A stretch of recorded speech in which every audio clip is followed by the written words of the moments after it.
تعالوا يا اخواتي اوريكم انا عملت غدا ايه النهارده. بصوا، عملت صينيه بطاطس زي القمر كده زي ما انتم شايفين. بسم الله ما شاء الله. حله ملوخيه اهي، بسم الله ما شاء الله. صينيه رز زي الدسام النهارده اهوت، وبحمر اهوت، والشوربه اهيت. بسم الله ما شاء الله، اللهم بارك.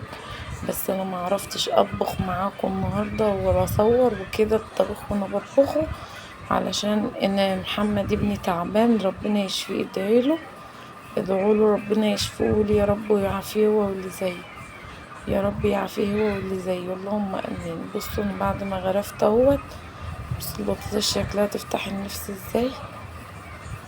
طبق الرز القمر دوت، طبق شوربه اهوت، ثوم الرز الجميل، الفراخ اهي سلقتها وحمرتها، والملوخية.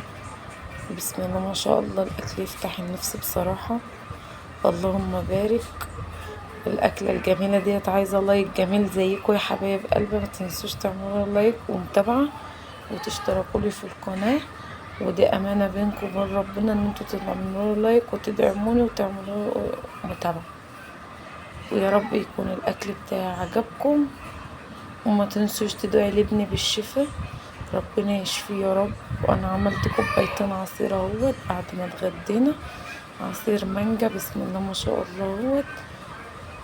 والله العصير ساقع وجميل كده، عاملاه بميه ساقعه كده، طعمه جميل. متنسونيش في اللايك يا حبايب قلبي.